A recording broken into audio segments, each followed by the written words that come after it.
सिताइश खुदावंद दी, करो सिताइश करो सिताइश। बुलंदियां तो ते आसमां तो उसी खुदा दी करो सिताइश। बुलंदियां तो ते आसमां तो उसी खुदा दी करो सिताइश।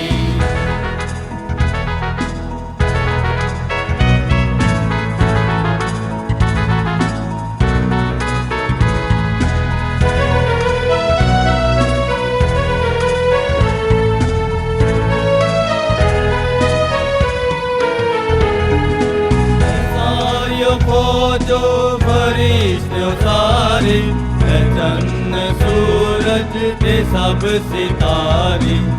सारियो फौजो फरिश्ते सारे, चन्न सूरज ते सब सितारे।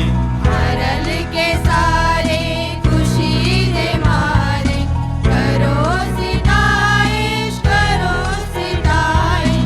हरल के सारे दे मारे, करो सिताइश करो सिताइश। बाप ते बेटे ते रूपाक दे नाम उत्ते आमीन। ताडे प्रभु यीशु मसीह दा फजल, खुदा बाप दा प्रेम ਅਤੇ ਰੂਪਾਕ ਦੀ ਸਾਂਝ ਤੁਹਾਡੇ ਨਾਲ ਹੋਵੇ ਅਤੇ ਤੁਹਾਡੀ ਰੂਹ ਦੇ ਨਾਲ ਵੀ ਹੋਵੇ। ਪਿਆਰੇ ਭਰਾਓ ਅਤੇ ਭੈਣੋ, ਅਸੀਂ ਖੁਦਾ ਦੇ ਪਰਿਵਾਰ ਵਜੋਂ ਇਕੱਠੇ ਹੋ ਕੇ ਭਰੋਸੇ ਨਾਲ ਖੁਦਾ ਬਾਪ ਕੋਲੋਂ ਆਪਣੇ ਗੁਨਾਹਾਂ ਦੀ ਮਾਫੀ ਮੰਗੀਏ, ਕਿਉਂ ਜੋ ਮਿਹਰ ਅਤੇ ਪਿਆਰ ਦੇ ਨਾਲ ਭਰਿਆ ਹੋਇਆ ਹੈ। ਪ੍ਰਭੂ ਯਿਸੂ ਮਸੀਹ ਵਿੱਚ ਮੇਰੇ ਜੀ ਭਰਾਓ ਭੈਣੋ ਅਤੇ ਪਿਆਰੇ ਬੱਚਿਓ, हर एक इंसान इस सच्चाई तो वाकिफ़ है कि एक दिन इंसान दा इंसाफ होवेगा ते इंसाफ हर एक इंसान नूं दिते गए वरदान अते समय के अनुसार ही होवेगा ते इसका इंसाफ करने वाला होर कोई दूसरा नहीं पर खुद इंसान ही होवेगा कि उसनूं दिते गए वरदान, दिता होया समा उसने किस तरह गुजारिया, किस तरह उसका उपयोग या दुरुपयोग किया है। परमेश्वर ਨੂੰ ਧੰਨਵਾਦ ਦਈਏ ਉਸ ਤੋਂ ਪ੍ਰਾਪਤ ਸਾਰੇ ਵਰਦਾਨਾਂ ਦੇ ਲਈ ਜਿਹੜੇ ਕਿ ਅਲੱਗ-ਅਲੱਗ ਸਾਨੂੰ ਸਾਰਿਆਂ ਨੂੰ ਮਿਲੇ ਹਨ। ਕੋਈ ਵੀ ਇਨਸਾਨ ਨਹੀਂ ਕਹਿ ਸਕਦਾ ਕਿ ਮੈਂ ਬਿਲਕੁਲ ਪਰਮੇਸ਼ਵਰ ਦੇ ਵਰਦਾਨਾਂ ਤੋਂ ਵਾਂਝਾ ਹਾਂ। ਹਰ ਇੱਕ ਇਨਸਾਨ ਦੇ ਵਿੱਚ ਕੋਈ ਨਾ ਕੋਈ ਗੁਣ ਹਨ। ਪਰਮੇਸ਼ਵਰ ਨੇ ਉਸ ਨੂੰ ਕਿਸੇ ਨਾ ਕਿਸੇ ਗੁਣ ਦੇ ਨਾਲ, ਵਰਦਾਨ ਦੇ ਨਾਲ ਨਵਾਜ਼ਿਆ। ਪਰ ਕੀ ਅਸੀਂ ਇਹਨਾਂ ਵਰਦਾਨਾਂ ਦਾ ਦੂਜਿਆਂ ਦੀ ਭਲਾਈ ਵਾਸਤੇ, ਪਰਮੇਸ਼ਵਰ ਦੀ ਮਹਿਮਾ ਵਾਸਤੇ ਇਸਤੇਮਾਲ ਕੀਤਾ ਜਾਂ ਨਹੀਂ?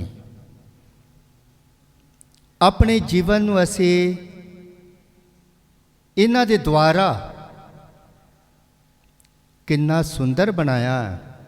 ਆਓ ਖੁਦ ਦੀ ਜਾਂਚ ਕਰਕੇ ਦੇਖੀਏ ਤੇ ਪਰਮੇਸ਼ਵਰ ਨੂੰ ਧੰਨਵਾਦ ਦਈਏ ਸਭ ਤੋਂ ਪਹਿਲੇ ਉਸ ਦੇ ਦੁਆਰਾ ਦਿੱਤੇ ਗਏ ਵਰਦਾਨਾਂ ਦੇ ਲਈ, ਤੇ ਖਾਸ ਕਰ ਪ੍ਰਾਰਥਨਾ ਕਰੀਏ ਕਿ ਆਉਣ ਵਾਲੇ ਸਮੇਂ ਦੇ ਵਿੱਚ ਵੀ ਅਸੀਂ ਆਪਣੇ ਸਮੇਂ ਦਾ ਸਦਉਪਯੋਗ ਕਰਕੇ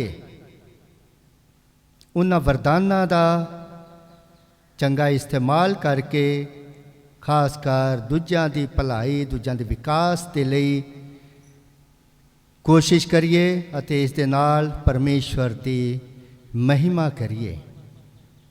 ਆਪਣੀਆਂ ਸਾਰੀਆਂ ਗਲਤੀਆਂ ਗੁਨਾਹਾਂ ਨੂੰ ਮੰਨਦੇ ਹੋਏ, ਆਪਣੀਆਂ ਭੁੱਲਾਂ ਨੂੰ ਸਵੀਕਾਰ ਕਰਦੇ ਹੋਏ ਸਾਰੇ ਮਿਲ ਕੇ ਬੋਲੀਏ।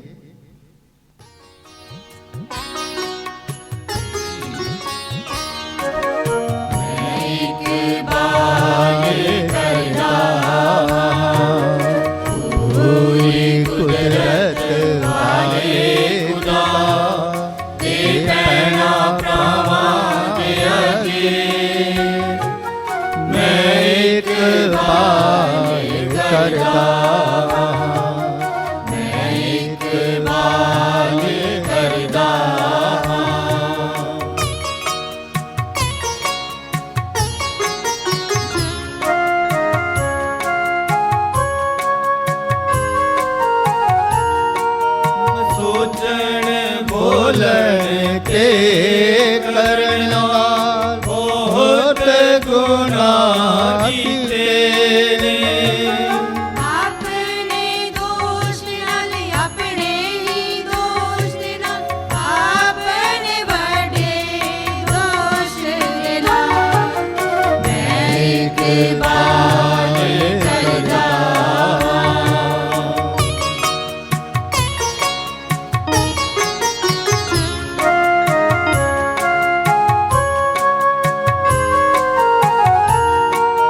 तन सदा कुंवारी मरियम ते सारे फरिश्ते संतायगे।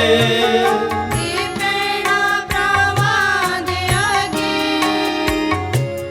ਮੈਂ ਹੁਣ ਬੇਨਤੀ ਕਰਦਾ ਹਾਂ ਮੈਂ ਇੱਕ ਬਾਤ ਕਰਦਾ ਹਾਂ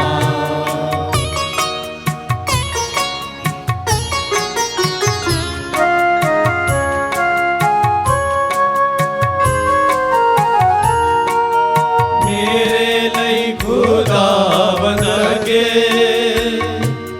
करो दुआ सारे मिलके। मैं आया तेरे द्वारे रहम करो प्रभु प्यारे मैं एक बात करदा पूरी कुदरत वाले खुदा ते भैणा भरावां दे अगे मैं एक बात करदा मैं एक बात करदा ਪੂਰੇ ਕੁਦਰਤ ਵਾਲਾ ਖੁਦਾ ਸਾਡੇ ਉੱਤੇ ਦਇਆ ਕਰੇ ਅਤੇ ਸਾਡੇ ਗੁਨਾਹਾਂ ਨੂੰ ਮਾਫ ਕਰਕੇ ਸਾਨੂੰ ਸਦੀਵੀ ਜੀਵਨ ਤੱਕ ਪਹੁੰਚਾਵੇ।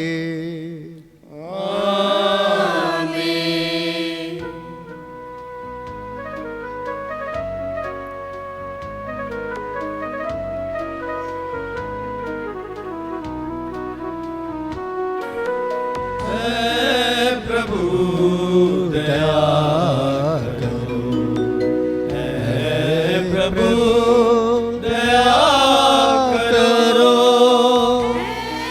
मसीह दया करो ऐ मसीह दया करो ऐ प्रभु दया करो, ऐ प्रभु दया करो।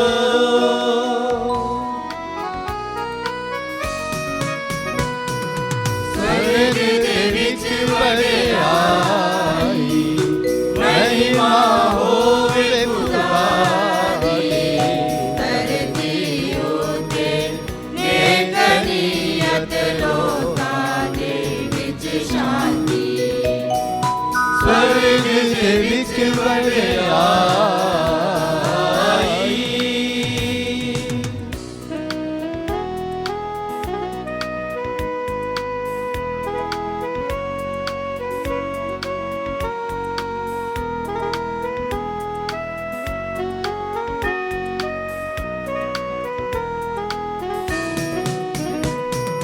गुणे ਅਸੀਂ ਤੇਰੇ ਗਾਉਂਦੇ ਹਾਂ ਤੇ ਤਨ ਤਨ ਤੈਨੂੰ ਕਹਿੰਦੇ ਹਾਂ करते आराधना ते महिमा तेरी गाਉਂਦੇ ਹਾਂ। तेरी वड्डी शान दे कारण शुगर तेरा ਅਸੀਂ करदे हां स्वर्ग दे पातशाह खुदा बाप कुदरत वाले खुदा।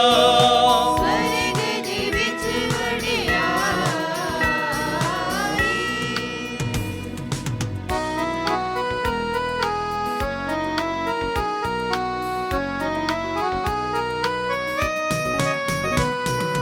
यीशु मसीह इकलौते बेटे बाप दे बेटे प्रभु खुदा बाप दा बेटा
ਅਸੀਂ ਪ੍ਰਾਰਥਨਾ ਕਰੀਏ।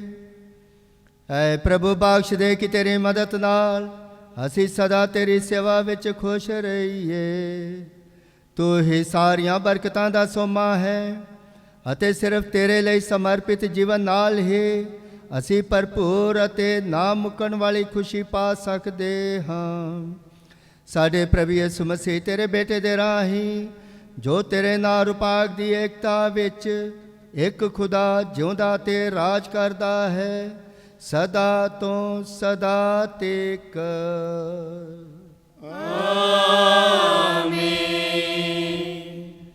ਅੱਜ ਦੇ ਪਹਿਲੇ ਪਾਠ ਵਿੱਚ ਆਦਰਸ਼ ਪਤਨੀ ਬਾਰੇ ਦੱਸਿਆ ਗਿਆ ਹੈ। ਉਹ ਜੀਵਨ ਭਰ ਆਪਣੇ ਪਤੀ ਦੀ ਭਲਾਈ ਚਾਹੁੰਦੀ ਹੈ, ਆਪਣੇ ਘਰ ਦਾ ਪ੍ਰਬੰਧ ਚੰਗਾ ਕਰਦੀ ਹੈ ਅਤੇ ਦੁਖੀਆਂ ਦੀ ਵੀ ਸਾਰ ਲੈਂਦੀ ਹੈ। ਪਾਠ ਪਹਿਲਾ ਕਹਾਉਤਾਂ ਦਾ ਗ੍ਰੰਥ, ਉਸ ਦਾ 31 ਬਾਬ 10 ਤੋਂ 13, 19 ਤੋਂ 20 ਅਤੇ 30 ਤੋਂ 31 ਆਇਤ ਤੱਕ। ਆਦਰਸ਼ ਪਤਨੀ ਕਿਸ ਨੂੰ ਮਿਲਦੀ ਹੈ? ਆਦਰਸ਼ ਪਤਨੀ ਦਾ ਮਿਲਣਾ ਕਠਿਨ ਹੈ। ਉਹ ਕਈ ਬਹੁਮੁੱਲੇ ਹੀਰਿਆਂ ਤੋਂ ਵੀ ਕੀਮਤੀ ਹੈ। ਉਸ ਦੇ ਪਤੀ ਦਾ ਉਸ ਉੱਤੇ ਪੂਰਾ ਭਰੋਸਾ ਹੁੰਦਾ ਹੈ।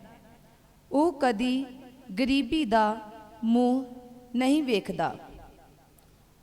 ਉਹ ਜੀਵਨ ਭਰ ਉਸ ਨੂੰ ਸੁੱਖ ਚੈਨ ਦਿੰਦੀ ਹੈ ਅਤੇ ਉਸ ਦਾ ਕੋਈ ਨੁਕਸਾਨ ਨਹੀਂ ਹੋਣ ਦਿੰਦੀ। ਉਹ ਉੱਨ ਅਤੇ ਕਟਾਨ ਨਾਲ ਆਪਣੇ ਹੱਥਾਂ ਨੂੰ ਹਰ ਸਮੇਂ ਕੰਮ ਵਿੱਚ ਲਾਈ ਰੱਖਦੀ ਹੈ। ਉਹ ਚਰਖੇ ਨਾਲ ਆਪ ਸੁੱਤ ਕੱਤਦੀ ਹੈ ਅਤੇ ਅਟੇਰਨ ਤੇ ਉਸ ਨੂੰ ਇਕੱਠਾ ਕਰਦੀ ਹੈ ਅਤੇ ਗਰੀਬਾਂ ਵੱਲ ਉਸ ਦੇ ਹਰ ਸਮੇਂ ਹੱਥ ਖੁੱਲ੍ਹੇ ਰਹਿੰਦੇ ਹਨ ਅਤੇ ਉਹ ਲੋੜਵੰਦਾਂ ਨੂੰ ਸਹਾਰਾ ਦੇਣ ਲਈ ਹਰ ਸਮੇਂ ਤਿਆਰ ਰਹਿੰਦੀ ਹੈ। ਸੁੰਦਰਤਾ ਇੱਕ ਧੋਖਾ ਅਤੇ ਸੁਹੱਪਣ ਵੀ ਵਿਅਰਥ ਹੈ। ਜੋ ਔਰਤ ਪਤੀ ਦਾ ਡਰ ਮੰਨਦੀ ਹੈ ਉਹ ਧਨ ਹੈ। ਉਸ ਦੇ ਕੀਤੇ ਦਾ ਉਸ ਨੂੰ ਫਲ ਦੇਵੋ, ਉਹ ਸਭ ਦੀ ਵਡਿਆਈ ਦੀ ਪਾਤਰ ਹੈ। ਇਹ ਪ੍ਰਭੂ ਦੀ ਬਾਣੀ ਹੈ। ਖੁਦਾ ਦਾ ਸ਼ੁਕਰ ਹੋਵੇ।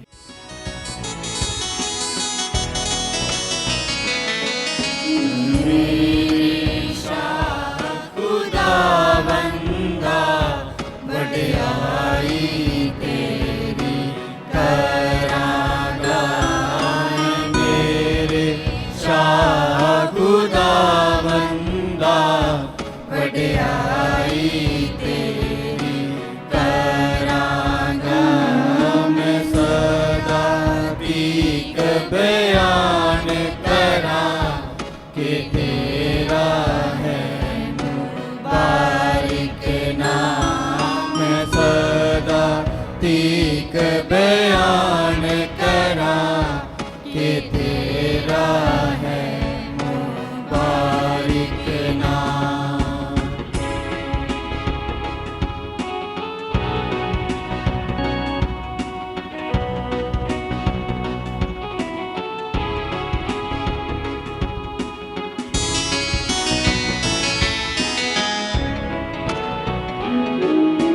ਤੈਨੂੰ ਹੀ ਖੁਦਾਵੰਦਾ ਹਰ ਰੋਜ਼ ਮੁਬਾਰਕ ਆਖਾਂਗਾ।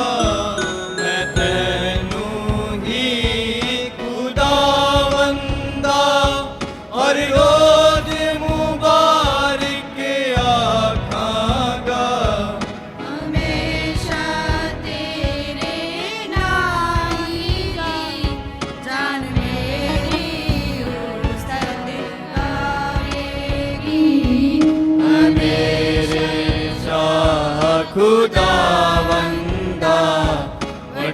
ਬੜਾਈ ਤੇਰੀ ਕਰਾਂਗਾ। ਪਾਠ ਦੂਸਰਾ ਸੰਤ ਥੈਸੋਲੋਨੀਕੀਆਂ ਨੂੰ ਯਾਦ ਕਰਵਾਉਂਦੇ ਹਨ ਕਿ ਪ੍ਰਭੂ ਦਾ ਦਿਨ ਚੋਰ ਵਾਂਗ ਆਵੇਗਾ। ਇਸ ਲਈ ਉਹਨਾਂ ਨੂੰ ਅਧਿਆਤਮਿਕ ਤੌਰ ਤੇ ਜਾਗਦੇ ਰਹਿਣਾ ਚਾਹੀਦਾ ਹੈ। ਹਰ ਵਿਅਕਤੀ ਦੇ ਲਈ ਖੁਦਾ ਦਾ ਦਿਨ ਮੌਤ ਦਾ ਦਿਨ ਹੈ ਅਤੇ ਸਾਰੀ ਮਾਨਵ ਜਾਤੀ ਲਈ ਅੰਤਮ ਵਿਚਾਰ ਦਾ ਦਿਨ ਹੈ। ਥੈਸੋਲੋਨੀਕੀਆ ਦਾ ਨਾਮ ਸੰਤ ਪੌਲਸ ਦਾ ਪਹਿਲਾ ਪੱਤਰ ਉਸ ਦਾ 5 ਬਾਬ 1 ਤੋਂ 6 ਆਇਤ ਤੱਕ। ਪ੍ਰਭੂ ਦਾ ਦਿਨ ਤੁਹਾਡੇ ਉੱਤੇ ਚੋਰ ਵਾਂਗ ਨਾ ਆ ਜਾਵੇ। ਹੁਣ ਭਰਾਓ, ਸਮਿਆਂ ਅਤੇ ਮੌਸਮਾਂ ਦੇ ਬਾਰੇ ਤੁਹਾਨੂੰ ਕੁਝ ਲਿਖਣ ਦੀ ਕੋਈ ਲੋੜ ਨਹੀਂ ਹੈ, ਕਿਉਂਕਿ ਤੁਸੀਂ ਆਪ ਚੰਗੀ ਤਰ੍ਹਾਂ ਜਾਣਦੇ ਹੋ ਕਿ ਪ੍ਰਭੂ ਦਾ ਦਿਨ ਚੋਰ ਵਾਂਗ ਆਵੇਗਾ। ਜੋ ਰਾਤ ਦੇ ਸਮੇਂ ਆਉਂਦਾ ਹੈ, ਜਦੋਂ ਲੋਕ ਕਹਿਣਗੇ ਹੁਣ ਤਾਂ ਸ਼ਾਂਤੀ ਅਤੇ ਸੁਰੱਖਿਆ ਹੈ। ਉਸ ਸਮੇਂ ਗਰਭਵਤੀ ਔਰਤ ਉੱਤੇ ਜੰਮਣ ਦੀ ਪੀੜ ਵਾਂਗ ਤਬਾਹੀ ਉਹਨਾਂ ਉੱਤੇ ਅਚਾਨਕ ਆ ਪਵੇਗੀ ਅਤੇ ਉਸ ਤੋਂ ਬਚ ਨਿਕਲਣ ਦਾ ਕੋਈ ਰਾਹ ਨਹੀਂ ਹੋਵੇਗਾ। ਪਰ ਭਰਾਓ, ਤੁਸੀਂ ਤਾਂ ਹਨੇਰੇ ਵਿੱਚ ਨਹੀਂ ਹੋ ਕਿ ਉਹ ਦਿਨ ਤੁਹਾਡੇ ਉੱਤੇ ਚੋਰ ਦੀ ਤਰ੍ਹਾਂ ਅਚਾਨਕ ਆ ਪਵੇ, ਕਿਉਂਕਿ ਤੁਸੀਂ ਸਾਰੇ ਚਾਨਣ ਦੀ ਸੰਤਾਨ ਹੋ ਅਤੇ ਦਿਨ ਦੀ ਸੰਤਾਨ। ਅਸੀਂ ਰਾਤ ਜਾਂ ਹਨੇਰੇ ਦੇ ਨਹੀਂ ਹਾਂ, ਇਸ ਲਈ ਅਸੀਂ ਦੂਜਿਆਂ ਵਾਂਗ ਸੁੱਤੇ ਨਾ ਰਹੀਏ, ਸਗੋਂ ਜਾਗਦੇ ਹੋਏ ਚੌਕਸ ਰਹੀਏ। ਇਹ ਪ੍ਰਭੂ ਦੀ ਬਾਣੀ ਹੈ। ਖੁਦਾ ਦਾ ਸ਼ੁਕਰ ਹੋਵੇ।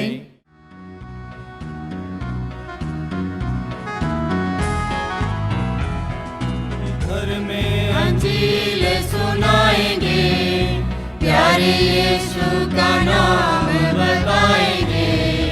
घर घर में अंजील सुनाएंगे, प्यारे यीशु का नाम बताएंगे। ऐसा छेड़ेंगे मिलकर तराना, जाग उठेगा सारा जमाना। ऐसा छेड़ेंगे मिलकर तराना, जाग उठेगा सारा जमाना। बुरे भटकों को राह पर लाएंगे, प्यारे यीशु का नाम बताएंगे। घर में अंजील सुनाएंगे, प्यारे यीशु का नाम बताएंगे।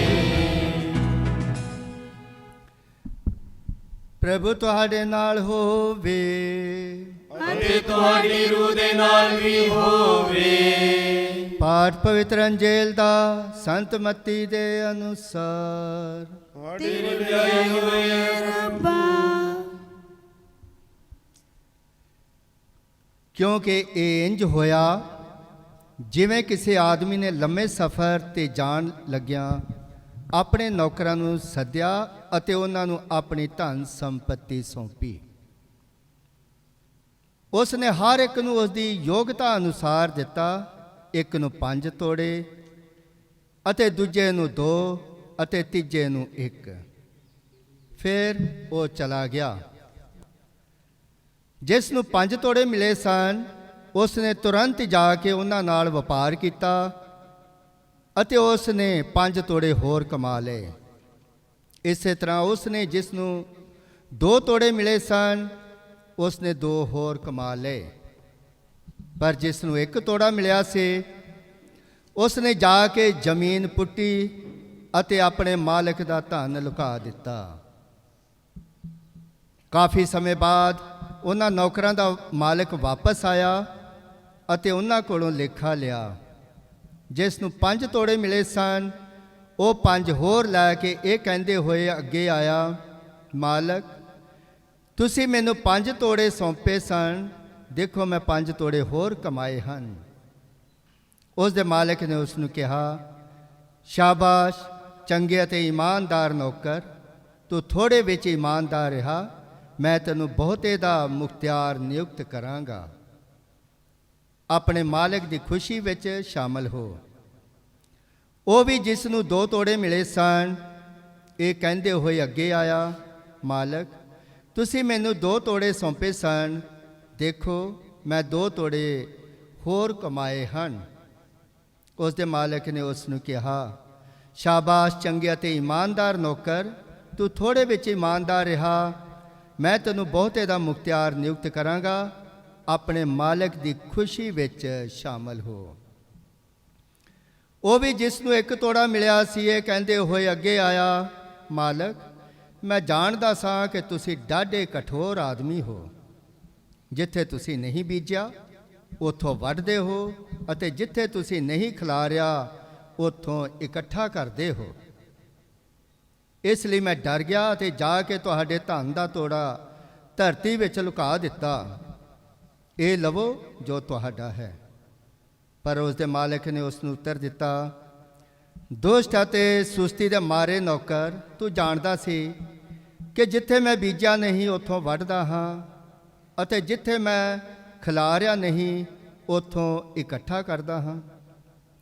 ਫਿਰ ਤਾਂ ਤੈਨੂੰ ਚਾਹੀਦਾ ਸੀ ਕਿ ਮੇਰਾ ਧਨ ਸ਼ਾਹੂਕਾਰਾਂ ਕੋਲ ਜਮ੍ਹਾਂ ਕਰਾ ਦਿੰਦਾ, ਅਤੇ ਮੈਂ ਵਾਪਸੀ 'ਤੇ ਜੋ ਮੇਰਾ ਆਪਣਾ ਸੀ ਉਸ ਨੂੰ ਵਿਆਜ ਸਮੇਤ ਵਸੂਲ ਕਰ ਲੈਂਦਾ।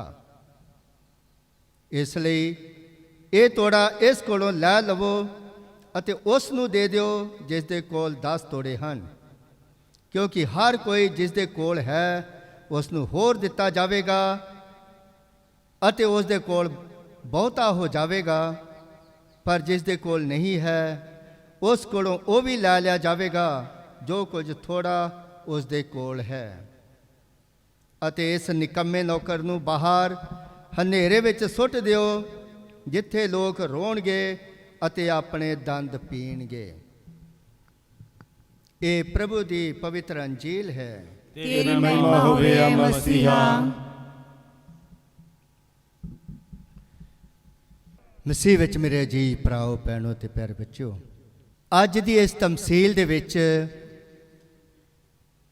ਮਾਲਕ ਦੇ 2 ਤਰ੍ਹਾਂ ਦੇ ਕਰਿੰਦੇ ਦੇਖਣ ਨੂੰ ਮਿਲਦੇ ਹਨ। 2 ਜਿਹੜੇ ਕਿ ਮਿਹਨਤੀ ਨਿਕਲੇ, ਵਫਾਦਾਰ ਨਿਕਲੇ, ਧਨ ਦਾ ਸਹੀ ਉਪਯੋਗ ਕੀਤਾ, ਤੇ ਦੂਸਰਾ ਜਿਹੜਾ ਕਿ ਸੁਸਤ ਅਤੇ ਨਿਕੰਮਾ ਸੀ, ਜਿਸ ਨੇ ਧਨ ਦਾ ਕੋਈ ਇਸਤੇਮਾਲ ਤੇ ਨਹੀਂ ਕੀਤਾ, ਪਰ ਉਸ ਨੂੰ ਟੋਇਆ ਪੁੱਟ ਕੇ ਧਰਤੀ ਦੇ ਵਿੱਚ ਛਿਪਾ ਦਿੱਤਾ। ਪਿਆਰਿਓ, ਪ੍ਰਭੂ ਯਿਸੂ ਕਹਿੰਦੇ ਹਨ ਕਿ ਤੁਸੀਂ ਪੂਰਨ ਬਣੋ ਜਿਵੇਂ ਕਿ ਮੇਰਾ ਸਵਰਗੀ ਪਿਤਾ ਪੂਰਨ ਹੈ। ਹਾਲੇਲੂਇਆ। ਤੇ ਮੇਰੇ ਅਜੀਜ਼ੋ, ਹਰ ਕੋਈ ਕਿਵੇਂ ਪੂਰਨ ਬਣ ਸਕਦਾ ਹੈ? ਇਸ ਦੇ ਲਈ ਪ੍ਰਭੂ ਹਰ ਇੱਕ ਇਨਸਾਨ ਨੂੰ ਉਸ ਦੀ ਯੋਗਤਾ ਦੇ ਅਨੁਸਾਰ ਉਸ ਨੂੰ ਵਰਦਾਨਾਂ ਦੇ ਨਾਲ ਨਵਾਜ਼ਦਾ ਹੈ। ਤੇ ਇਸ ਧਰਤੀ ਤੇ ਕੋਈ ਵੀ ਇਹੋ ਜਿਹਾ ਇਨਸਾਨ ਨਹੀਂ ਜਿਹੜਾ ਕਹਿ ਸਕੇ ਕਿ ਮੈਨੂੰ ਤੇ ਪਰਮੇਸ਼ਵਰ ਵੱਲੋਂ ਕੋਈ ਵੀ ਵਰਦਾਨ ਨਹੀਂ ਮਿਲਿਆ। ਇੱਥੋਂ ਤੱਕ ਕਿ ਕਈ ਜਿਹੜੇ ਅਪੰਗ ਵਿਅਕਤੀ ਹੁੰਦੇ ਹਨ, ਲੂਲੇ ਲੰਗੜੇ ਹੁੰਦੇ ਹਨ, ਉਹਨਾਂ ਦੇ ਵਿੱਚ ਵੀ ਕੋਈ ਨਾ ਕੋਈ ਅਸੀਂ ਖੂਬੀ ਦੇਖਦੇ ਹਾਂ। ਉਹ ਵੀ ਬਹੁਤ ਕੁਝ ਕਰ ਸਕਦੇ ਹਨ। ਪਰ ਕਈ ਇਨਸਾਨ ਜਿਹੜੇ ਕਿ ਕਾਫੀ ਦਿਮਾਗਦਾਰ ਵੀ ਹਨ, ਪਰਮੇਸ਼ਵਰ ਨੇ ਉਹਨਾਂ ਨੂੰ ਹਰ ਪੱਖੋਂ ਵਰਦਾਨਾਂ ਦੇ ਨਾਲ ਮਾਲਾ ਮਾਲ ਕੀਤਾ ਹੈ, ਪਰ ਉਹ ਉਹਨਾਂ ਦਾ ਇਸਤੇਮਾਲ ਨਹੀਂ ਕਰਦੇ। ਅੱਜ ਦੀ ਇਸ ਤਮਸੀਲ ਦੇ ਵਿੱਚ ਅਸੀਂ ਦੇਖਦੇ ਹਾਂ, ਪ੍ਰਭੂ ਯਿਸੂ ਸਾਨੂੰ ਇੱਕ ਚੇਤਾਵਨੀ ਵੀ ਦਿੰਦੇ ਹਨ ਕਿ ਹਮੇਸ਼ਾ ਚੌਕਸ ਰਹੋ, ਕਾਇਮ ਰਹੋ। ਤੇ ਮੇਰੇ ਅਜੀਜ਼ੋ, ਪਰਮੇਸ਼ਵਰ ਉਹਨਾਂ ਨੂੰ ਹੀ ਕਿਸੇ ਖਾਸ ਮਿਸ਼ਨ ਵਾਸਤੇ ਚੁਣਦਾ ਜਿਹੜੇ ਕਿ ਆਪਣੇ ਜੀਵਨ ਦੇ ਵਿੱਚ ਬਹੁਤ ਮਿਹਨਤੀ ਹੋਣ, ਹਮੇਸ਼ਾ ਕਿਰਿਆਸ਼ੀਲ ਹੋਣ। ਜੇਕਰ ਪ੍ਰਭੂ ਯਿਸੂ ਦੇ ਪਬਲਿਕ ਲਾਈਫ ਦੇ ਵਿੱਚ ਅਸੀਂ ਦੇਖੀਏ, ਪ੍ਰਭੂ ਯਿਸੂ ਨੇ ਉਹਨਾਂ ਚੇਲਿਆਂ ਨੂੰ ਹੀ ਚੁਣਿਆ ਸੀ। ਉਹਨੇ ਇਹ ਨਹੀਂ ਦੇਖਿਆ ਕਿ ਇਹ ਗਰੀਬ ਤਬਕੇ ਦੇ ਹਨ, ਕੋਈ ਪੜ੍ਹੇ ਲਿਖੇ ਨਹੀਂ ਹਨ ਜਾਂ ਇਹ ਗੰਵਾਰ ਹਨ, ਪਰ ਉਹ ਮਿਹਨਤੀ ਇਨਸਾਨ ਹਨ। ਜਿਨ੍ਹਾਂ ਨੂੰ ਵੀ ਪ੍ਰਭੂ ਯਿਸੂ ਨੇ ਚੁਣਿਆ ਉਹ ਕੋਈ ਨਾ ਕੋਈ ਕੰਮ ਕਰ ਰਹੇ ਸਨ। ਪੁਰਾਣੇ ਨੇਮ ਦੇ ਵਿੱਚ ਵੀ ਜੇਕਰ ਅਸੀਂ ਦੇਖੀਏ, ਦਾਊਦ ਨਬੀ ਨੂੰ ਜਾਂ ਮੂਸਾ ਨਬੀ ਨੂੰ ਪਰਮੇਸ਼ਵਰ ਨੇ ਚੁਣਿਆ ਜਦ ਕਿ ਉਹ ਆਪਣੀ ਡਿਊਟੀ ਤੇ ਸਨ, ਭੇਡਾਂ ਚਰਾ ਰਹੇ ਸਨ। ਇਸੇ ਤਰ੍ਹਾਂ ਏਲੀਸ਼ਾ ਨਬੀ ਦਾ ਚੁਣਾਵ ਜਾਂ ਬੁਲਾਵਾ ਵੀ ਇਸੇ ਤਰ੍ਹਾਂ ਹੀ ਹੋਇਆ ਜਦ ਕਿ ਉਹ ਆਪਣੇ ਖੇਤ ਦੇ ਵਿੱਚ ਪੈਲੀ ਵਾਹ ਰਿਹਾ ਸੀ। ਤੇ ਮੇਰੇ ਜੀਜੋ, ਪ੍ਰਭੂ ਉਹਨਾਂ ਨੂੰ ਹੀ ਚੁਣਦਾ, ਉਹਨਾਂ ਨੂੰ ਹੀ ਪਿਆਰ ਕਰਦਾ ਹੈ ਜਿਹੜੇ ਕਿ ਦੂਸਰਿਆਂ ਦੀ ਸੇਵਾ ਵਾਸਤੇ, ਪਰਮੇਸ਼ਵਰ ਦੀ ਵਡਿਆਈ ਵਾਸਤੇ ਹਮੇਸ਼ਾ ਤਿਆਰ ਰਹਿੰਦੇ ਹਨ, ਸੁਸਤ ਨਹੀਂ ਹਨ। ਅਕਸਰ ਇੱਕ ਕਹਾਵਤ ਸੁਣਨ ਨੂੰ ਮਿਲਦੀ ਹੈ ਕਿ ਵਗਦਾ ਦਰਿਆ ਜਾਂ ਵਗਦਾ ਪਾਣੀ ਜਿਹੜਾ ਉਹ ਸਾਫ਼ ਹੁੰਦਾ ਹੈ। ਜੇਕਰ ਪਾਣੀ ਕਿਤੇ ਇਕੱਠਾ ਹੋ ਜਾਏ ਕਿਸੇ ਟੋਏ ਦੇ ਵਿੱਚ, ਹੌਲੀ ਹੌਲੀ ਉਹ ਪਾਣੀ ਸੜਨ ਲੱਗਦਾ ਹੈ, ਉਸ ਦੇ ਵਿੱਚ ਕਈ ਕੀੜੇ ਮਕੌੜੇ ਪੈਦਾ ਹੋ ਜਾਂਦੇ ਹਨ। ਦੂਸਰੀ ਮਿਸਾਲ ਦੇ ਸਕਦੇ ਹਾਂ, ਬਹੁਤ ਹੀ ਸੁੰਦਰ ਗੋਲ ਪੱਥਰਾਂ ਦੀ, ਜਿਵੇਂ ਕਿ ਕਿਸੇ ਨੇ ਇੱਕ ਗੋਲ ਪੱਥਰ ਤੋਂ ਪੁੱਛਿਆ ਕਿ ਤੂੰ ਗੋਲ ਕਿਸ ਤਰ੍ਹਾਂ ਹੋ ਗਿਆ, ਤੇ ਉਸ ਦਾ ਕੀ ਜਵਾਬ ਸੀ? ਠੋਕਰਾਂ ਖਾ ਖਾ ਕੇ। ਕਿਉਂਕਿ ਜਦ ਉਹ ਪਹਾੜਾਂ ਤੋਂ ਚੱਲਿਆ ਸੀ, ਪਾਣੀ ਦੇ ਨਾਲ ਬਹਿ ਕੇ ਆ ਰਿਹਾ ਸੀ, ਕਦੀ ਉਹ ਕਿਸੇ ਪੱਥਰ ਦੇ ਨਾਲ ਟਕਰਾਉਂਦਾ, ਕਦੀ ਕਿਸੇ ਦੇ ਨਾਲ, ਤੇ ਅਖੀਰ ਦੇ ਵਿੱਚ ਮੇਰੇ ਅਜੀਜ਼ੋ ਬਹੁਤ ਹੀ ਇੱਕ ਸੁੰਦਰ ਆਕਰਸ਼ਕ ਇੱਕ ਪੱਥਰ ਦਾ ਰੂਪ ਲੈ ਲੈਂਦਾ। ਤੇ ਅਕਸਰ ਅਸੀਂ ਦੇਖਦੇ ਹਾਂ ਜਦ ਨਦੀਆਂ ਦੇ ਕਿਨਾਰੇ ਜਾਂਦੇ ਹਾਂ ਜਾਂ ਪਹਾੜੀ ਇਲਾਕੇ ਦੇ ਵਿੱਚ ਘੁੰਮਣ ਵਾਸਤੇ ਜਾਂਦੇ ਹਾਂ, ਤੇ ਅਸੀਂ ਕੋਸ਼ਿਸ਼ ਕਰਦੇ ਹਾਂ ਚੰਗੇ ਚੰਗੇ ਪੱਥਰ ਉੱਥੋਂ ਇਕੱਠੇ ਕਰਕੇ ਲਿਆਉਣ ਵਾਸਤੇ, ਉਹਨਾਂ ਨੂੰ ਆਪਣੇ ਕਿਸੇ ਸ਼ੋਕੇਸ ਦੇ ਵਿੱਚ ਰੱਖਦੇ ਹਾਂ, ਗਾਰਡਨ ਦੇ ਵਿੱਚ, ਬਗੀਚੇ ਦੇ ਵਿੱਚ ਉਹਨਾਂ ਨੂੰ ਸਜਾਉਂਦੇ ਹਾਂ। ਪਰ ਮੇਰੇ ਅਜੀਜ਼ੋ, ਉਹਨਾਂ ਦੀ ਸ਼ੁਰੂਆਤ ਉਹੋ ਜਿਹੀ ਨਹੀਂ ਸੀਗੀ। ਸ਼ੁਰੂ ਦੇ ਵਿੱਚ ਉਹ ਏਡੇ ਪਿਆਰੇ, ਇਹੋ ਜਿਹੇ ਆਕਰਸ਼ਿਤ ਨਹੀਂ ਸਨ। ਠੀਕ ਇਸੇ ਤਰ੍ਹਾਂ ਹੀ ਮੇਰੇ ਅਜੀਜ਼ੋ, ਇਸ ਸੰਸਾਰ ਦੇ ਵਿੱਚ ਇਨਸਾਨ ਇੱਕਦਮ ਕੋਈ ਬਹੁਤ ਵੱਡਾ ਗਿਆਨੀ, ਮਹਾਤਮਾ ਜਾਂ ਸੰਤ ਨਹੀਂ ਬਣ ਸਕਦਾ, ਕਿਉਂਕਿ ਇਸ ਨੇਕ ਜੀਵਨ ਵਾਸਤੇ ਜਾਂ ਚੰਗੇ ਜੀਵਨ ਵਾਸਤੇ ਉਸ ਨੂੰ ਬਹੁਤ ਸਾਰੀ ਤਪੱਸਿਆ, ਤਿਆਗ ਕਰਨਾ ਪੈਂਦਾ ਹੈ। ਦੂਸਰਿਆਂ ਦੀਆਂ ਗਲਤ ਫਹਿਮੀਆਂ ਦੇ ਵਿੱਚੋਂ, ਉਹਨਾਂ ਦੇ ਦੁਆਰਾ ਲਗਾਏ ਗਏ ਝੂਠੇ ਇਲਜ਼ਾਮਾਂ ਦੇ ਵਿੱਚੋਂ ਦੀ ਉਸ ਨੂੰ ਗੁਜ਼ਰਨਾ ਪੈਂਦਾ ਹੈ। ਪਰ ਮੇਰੇ ਜੀਜੋ, ਪ੍ਰਭੂ ਕਦੀ ਵੀ ਆਪਣੇ ਚੁਣੇ ਹੋਇਆਂ ਨੂੰ ਜਾਂ ਜਿਨ੍ਹਾਂ ਨੂੰ ਉਹਨਾਂ ਨੇ ਕਿਸੇ ਖਾਸ ਮਕਸਦ ਵਾਸਤੇ ਚੁਣਿਆ, ਕੁਝ ਅਧਿਕਾਰ ਸੌਂਪੇ ਹਨ, ਕੁਝ ਮਿਸ਼ਨ ਕਾਰਜ ਸੌਂਪੇ ਹਨ, ਉਹ ਕਦੀ ਵੀ ਉਹਨਾਂ ਨੂੰ ਇਕੱਲਾ ਨਹੀਂ ਛੱਡਦਾ। ਹੁਣ ਜੇਕਰ ਅਸੀਂ ਧਿਆਨ ਚਿੰਤਨ ਕਰੀਏ ਅੱਜ ਦੇ ਇਸ ਤਮਸੀਲ ਦੇ ਉੱਪਰ, ਤਾਂ ਸਭ ਤੋਂ ਪਹਿਲੇ ਅਸੀਂ ਦੇਖਦੇ ਹਾਂ ਪ੍ਰਭੂ ਯਿਸੂ ਨੇ ਆਪਣੀ ਪਬਲਿਕ ਲਾਈਫ ਦੇ ਵਿੱਚ ਹਮੇਸ਼ਾ ਤਮਸੀਲਾਂ ਦੇ ਦੁਆਰਾ ਹੀ ਲੋਕਾਂ ਨੂੰ ਸਿੱਖਿਆ ਦਿੱਤੀ। ਫਿਰ ਪ੍ਰਭੂ ਯਿਸੂ ਦੀ ਇੱਕ ਹੋਰ ਖਾਸੀਅਤ ਸੀ, ਉਹ ਹਮੇਸ਼ਾ ਦੇਖਦੇ ਸਨ ਕਿ ਉਹਨਾਂ ਨੂੰ ਸੁਣਨ ਵਾਲੇ ਕਿਸ ਤਬਕੇ ਦੇ ਨਾਲ ਮਿਲੇ ਹੋਏ ਹਨ। ਮਿਸਾਲ ਤੌਰ ਤੇ ਜੇ ਉਹ ਮਸ਼ਵਾਰਿਆਂ ਨੂੰ ਕੋਈ ਸਿੱਖਿਆ ਦਿੰਦੇ ਤੇ ਜਾਲ ਦੇ ਦੁਆਰਾ ਉਹ ਸਵਰਗ ਰਾਜ ਦੀ ਤੁਲਨਾ ਕਰਦੇ ਕਿ ਸਵਰਗ ਦਾ ਰਾਜ ਇੱਕ ਜਾਲ ਵਾਂਗ ਹੈ। ਜੇ ਕਿਸਾਨਾਂ ਨੂੰ ਉਹ ਕੋਈ ਸਿੱਖਿਆ ਦੇਣਾ ਚਾਹੁੰਦੇ ਸਨ ਤੇ ਉਹਨਾਂ ਨੇ ਬੀਜ ਬੀਜਣ ਵਾਲੇ ਦੀ ਤਮਸੀਲ ਉਹਨਾਂ ਨੂੰ ਸੁਣਾਈ। ਤੇ ਮੇਰੇ ਜੀਜੋ, ਇਸ ਤਰ੍ਹਾਂ ਅਸੀਂ ਦੇਖਦੇ ਹਾਂ ਕਿ ਪ੍ਰਭੂ ਯਿਸੂ ਤਮਸੀਲਾਂ ਦੇ ਦੁਆਰਾ ਹੀ ਪਰਮੇਸ਼ਵਰ ਦੇ ਰਾਜ ਦੇ ਬਾਰੇ ਲੋਕਾਂ ਨੂੰ ਭੇਦ ਦੱਸਦੇ ਸਨ। ਤੇ ਤਮਸੀਲ ਦਾ ਜੇਕਰ ਅਸੀਂ ਸਹੀ ਅਰਥ ਕੱਢੀਏ, ਜੋ ਅਸੀਂ ਸੁਣਦੇ ਹਾਂ ਉਸ ਦਾ ਅਸਲੀ ਅਰਥ, ਉਸ ਦਾ ਅਸਲੀ ਮੁੱਲ ਜਿਹੜਾ ਉਸ ਦੇ ਪਿੱਛੇ ਛਿਪਿਆ ਹੋਇਆ। ਅੱਜ ਦੇ ਇਸ ਪਵਿੱਤਰ ਵਚਨ ਦੇ ਵਿੱਚ ਜਿਵੇਂ ਅਸੀਂ ਸੁਣਿਆ, ਮਾਲਕ ਨੇ ਆਪਣੇ 3 ਕਰਿੰਦੇ ਬੁਲਾਏ। ਇੱਕ ਨੂੰ 5000 ਸੋਨੇ ਦੀਆਂ ਅਸ਼ਰਫੀਆਂ ਦਿੱਤੀਆਂ, ਦੂਸਰੇ ਨੂੰ 2000, ਤੀਸਰੇ ਨੂੰ 1000। ਹੁਣ ਜਿਹਨੂੰ 5000 ਮਿਲੇ ਉਹਨੇ ਰਾਤ ਦਿਨ ਅੰਤ ਤੱਕ ਮਿਹਨਤ ਕਰਕੇ 5000 ਹੋਰ ਕਮਾ ਲਏ। ਜਿਹਨੂੰ 2000 ਮਿਲੇ ਸੀ ਉਹਨੇ ਵੀ ਇਸੇ ਤਰ੍ਹਾਂ ਹੀ ਕੀਤਾ। ਪਰ ਤੀਸਰੇ ਨੇ ਕੀ ਕੀਤਾ? ਉਸਨੇ ਉਹ 1000 ਅਸ਼ਰਫੀਆਂ ਲੈ ਕੇ ਜ਼ਮੀਨ ਦੇ ਵਿੱਚ ਉਸਨੇ ਗੱਡ ਦਿੱਤੀਆਂ। ਦੂਸਰੇ ਜਦ ਕਿ ਮਿਹਨਤ ਕਰ ਰਹੇ ਸਨ, ਰਿਸਕ ਲੈ ਰਹੇ ਸਨ, ਖਤਰਾ ਮੁੱਲ ਲੈ ਰਹੇ ਸਨ, ਪਰ ਉਹਨਾਂ ਨੇ ਪਰਵਾਹ ਨਹੀਂ ਕੀਤੀ। ਉਹਨਾਂ ਦੀ ਮਿਹਨਤ ਰੰਗ ਲਿਆਈ। 5 ਵਾਲੇ ਨੇ 10000 ਕਮਾ ਲਿਆ, 10000 ਬਣ ਗਿਆ ਉਹਦੇ ਕੋਲ। ਜਿਹਦੇ ਕੋਲ 2000 ਹੀ ਉਹਦਾ 4000 ਹੋ ਗਿਆ। ਤੇ ਜਿਹਦੇ ਕੋਲ 1000 ਸੀ ਉਹ ਕੋਈ ਨਾ ਕੋਈ ਬਹਾਨੇ ਲੱਭਦਾ ਰਿਹਾ ਕਿ ਮੈਂ ਮਾਲਕ ਦੇ ਆਉਣ ਤੇ ਉਸ ਨੂੰ ਕੀ ਜਵਾਬ ਦਿਆਂਗਾ। ਤੇ ਅਸੀਂ ਦੇਖਦੇ ਹਾਂ ਕਿ ਉਸ ਨੇ ਕਿਸ ਤਰ੍ਹਾਂ ਮਾਲਕ ਦੇ ਵਿੱਚ ਕਮੀਆਂ ਲੱਭੀਆਂ।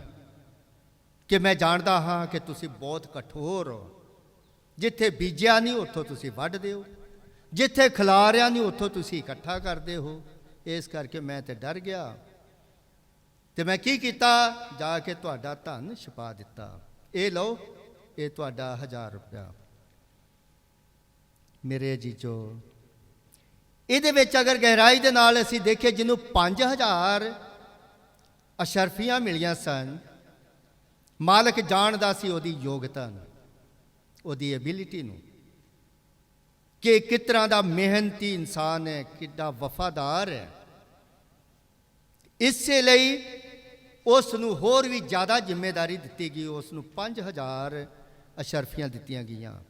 ਦੂਸਰਾ ਜਿਹੜਾ ਸੀ ਉਹ ਥੋੜਾ ਘੱਟ ਏਬਲ ਸੀ, ਉਹਦੀ ਯੋਗਤਾ ਜਿਹੜੀ ਸੀ ਕੁਝ ਘੱਟ ਸੀ, ਉਸ ਨੂੰ 2000 ਦਿੱਤਾ। ਤੀਸਰਾ ਇਨਸਾਨ ਜਿਹੜਾ ਕਿ ਥੋੜਾ ਕੰਮ ਚਲਾਊ ਸੀ, ਉਸ ਨੂੰ 1000 ਅਸ਼ਰਫੀਆਂ ਦਿੱਤੀਆਂ। ਸਾਡੇ ਵਿੱਚੋਂ ਵੀ ਹਰ ਇੱਕ ਇਨਸਾਨ ਨੂੰ ਪਰਮੇਸ਼ਵਰ ਉਸ ਦੀ ਯੋਗਤਾ ਦੇ ਅਨੁਸਾਰ ਵਰਦਾਨ ਦਿੰਦਾ ਹੈ। ਤੇ ਉਹ ਮਾਲਕ ਕੌਣ ਹੈ? ਖੁਦ ਪ੍ਰਭੂ ਯਿਸੂ ਹਨ। ਉਹ ਕਰਿੰਦੇ ਕੌਣ ਹਨ? ਤੁਸੀਂ ਤੇ ਮੈਂ। ਹਰ ਇੱਕ ਨੂੰ ਪਰਮੇਸ਼ਵਰ ਨੇ ਕੋਈ ਨਾ ਕੋਈ ਮਿਸ਼ਨ ਕਾਰਜ ਸੌਂਪਿਆ ਕਰਨ ਵਾਸਤੇ। ਹੁਣ ਪ੍ਰਭੂ ਯਿਸੂ ਦੇ ਪੈਰ, ਪ੍ਰਭੂ ਯਿਸੂ ਦੇ ਹੱਥ, ਪ੍ਰਭੂ ਯਿਸੂ ਦਾ ਮੂੰਹ ਅਸੀਂ ਸਾਰੇ ਹਾਂ। ਉਹਨਾਂ ਦੇ ਪੈਰ ਜਿੱਥੇ ਨਹੀਂ ਪਏ, ਜਿੱਥੇ ਉਹ ਨਹੀਂ ਜਾ ਸਕੇ, ਉੱਥੇ ਅਸੀਂ ਜਾ ਰਹੇ ਹਾਂ। ਸਾਡਾ ਫਰਜ਼ ਉੱਥੇ ਜਾਣਾ, ਦੂਜਿਆਂ ਦੀ ਸੇਵਾ ਕਰਨ ਵਾਸਤੇ, ਦੂਜਿਆਂ ਦੀ ਮਦਦ ਕਰਨ ਵਾਸਤੇ। ਹੁਣ ਪ੍ਰਭੂ ਯਿਸੂ ਦੇ ਆਪਣੇ ਹੱਥ ਨਹੀਂ, ਪਰ ਸਾਡੇ ਹੱਥ ਪ੍ਰਭੂ ਯਿਸੂ ਦੇ ਦੁਆਰਾ ਉਹਨਾਂ ਤੱਕ ਪਹੁੰਚ ਰਹੇ ਹਨ। ਤੇ ਪ੍ਰਭੂ ਯਿਸੂ ਨੇ ਇਸੇ ਲਈ ਕਿਹਾ ਕਿ ਪੂਰਨ ਬਣੋ ਜਿਵੇਂ ਮੇਰਾ ਸਵਰਗੀ ਪਿਤਾ ਪੂਰਨ ਹੈ। ਤੇ ਇਸ ਦੇ ਲਈ ਪ੍ਰਭੂ ਯਿਸੂ ਨੇ ਇਹ ਨਹੀਂ ਕਿ ਸਿਰਫ ਸਾਨੂੰ ਇਹੀ ਕਹਿ ਦਿੱਤਾ ਕਿ ਪੂਰਨ ਬਣ ਜਾਓ, ਸੰਤ ਬਣ ਜਾਓ। ਉਸ ਨੇ ਇਸ ਦੇ ਨਾਲ ਇਹ ਵੀ ਕਿਹਾ ਕਿ ਜਿਹੜਾ ਮੇਰੇ ਪਿੱਛੇ ਚੱਲਣਾ ਚਾਹੁੰਦਾ, ਮੇਰੇ ਪਿੱਛੇ ਆਉਣਾ ਚਾਹੁੰਦਾ, ਕਿ ਉਹ ਕੀ ਕਰੇ? ਆਪਣਾ ਸਲੀਬ ਚੁੱਕੇ ਅਤੇ ਮੇਰੇ ਪਿੱਛੇ ਚੱਲ ਪਵੇ। ਤੇ ਮੇਰੇ ਅਜੀਜ਼ੋ, ਪੂਰਨ ਬਣਨ ਵਾਸਤੇ, ਪ੍ਰਭੂ ਦੇ ਰਾਜ ਨੂੰ ਫੈਲਾਉਣ ਵਾਸਤੇ ਬਹੁਤ ਸਾਰੇ ਰਿਸਕ, ਪਰੇਸ਼ਾਨੀਆਂ, ਬਹੁਤ ਸਾਰੇ ਕਸ਼ਟ, ਖਤਰੇ ਉਠਾਉਣੇ ਪੈਂਦੇ ਹਨ। ਤਾਂ ਆਓ ਅੱਜ ਦੇ ਇਸ ਪਵਿੱਤਰ ਵਚਨ ਤੇ ਧਿਆਨ ਦਈਏ। ਉਹਨਾਂ ਕਰਿੰਦਿਆਂ ਵਾਂਗ ਬਣਨ ਦੀ ਕੋਸ਼ਿਸ਼ ਕਰੀਏ ਜਿਹੜੇ ਕਿ ਬਹੁਤ ਮਿਹਨਤੀ ਸਨ, ਜਿਹੜੇ ਕਿ ਦਿਨ ਰਾਤ ਅਣਥੱਕ ਮਿਹਨਤ ਕਰਦੇ ਰਹੇ, ਪਰ ਉਹਦੇ ਵਾਂਗ ਨਹੀਂ ਜਿਹੜਾ ਕਿ ਸੁਸਤ ਬੈਠ ਕੇ ਮਨ ਦੇ ਵਿੱਚ ਸੋਚ ਰਿਹਾ ਸੀਗਾ ਕਿ ਮੈਂ ਆਪਣੇ ਮਾਲਕ ਨੂੰ ਕੀ ਜਵਾਬ ਦਿਆਂਗਾ। ਕਿਉਂਕਿ ਸਾਡੇ ਕੋਲ ਖਾਸ ਕਰ ਭਾਰਤ ਵਾਸੀਆਂ ਕੋਲ ਟਾਈਮ ਬਹੁਤ ਹੈ।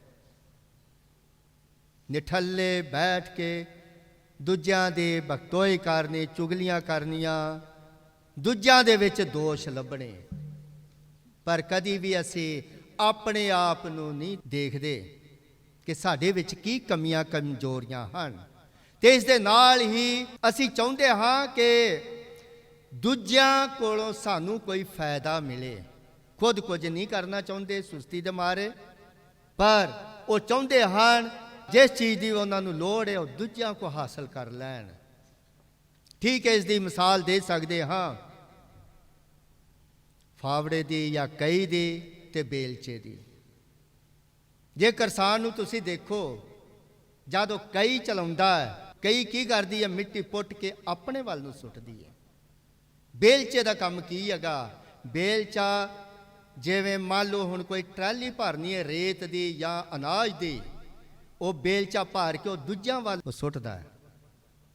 ਤੇ ਮੇਰੇ ਅਜੀਜ਼ੋ, ਅਸੀਂ ਐਡੇ ਸਵਾਰਥੀ ਜਾਂ ਖੁਦ ਗਰਜ ਨਾ ਬਣੀਏ, ਮਿਹਨਤ ਕਰੀਏ। ਜੋ ਵੀ ਸਾਨੂੰ ਜ਼ਿੰਮੇਵਾਰੀਆਂ ਸੌਂਪੀਆਂ ਗਈਆਂ ਹਨ, ਮੈਨੂੰ ਯਾਦ ਆ ਰਿਹਾ ਚਾਰਲਸ ਸ਼ੋਭਰਾਜ, ਜਿਹੜਾ ਕਿ ਕੋਈ ਮਾਮੂਲੀ ਇਨਸਾਨ ਨਹੀਂ ਸੀ। ਕਈਆਂ ਹਿੰਦੁਸਤਾਨ ਦੇ ਵਿੱਚ, ਕਈਆਂ ਸਟੇਟਾਂ ਦੇ ਵਿੱਚ ਉਸ ਦੇ ਤੇ ਕੇਸ ਚੱਲ ਰਹੇ ਸਨ। ਪਤਾ ਨਹੀਂ ਹੁਣ ਜੇ ਉਹ ਜਿੰਦਾ ਕਿ ਜਾਂ ਮਰ ਗਿਆ।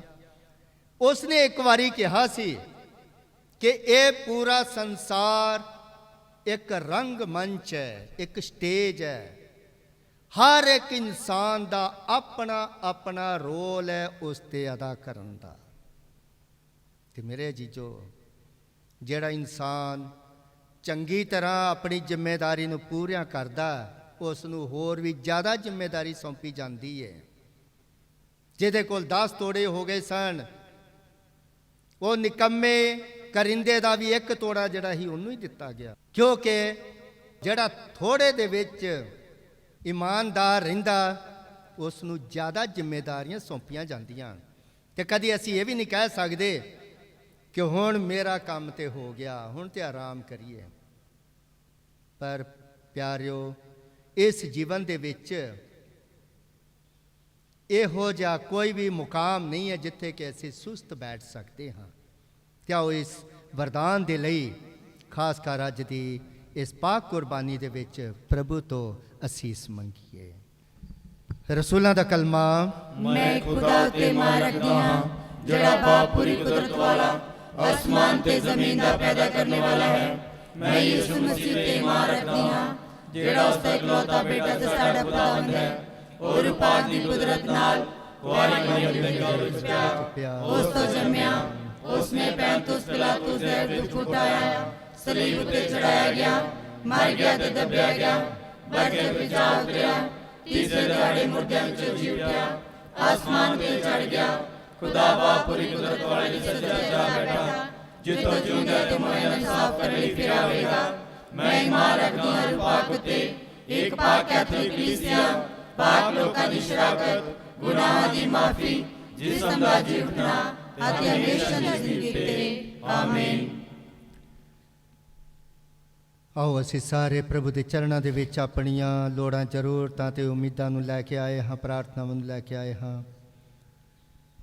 ਪ੍ਰਾਰਥਨਾ ਕਰੀਏ ਖਾਸ ਕਰ ਆਪਣੇ ਸੰਤ ਪਾਪਾ ਫਰਾਂਸਿਸ ਜੀ ਦੇ ਲਈ,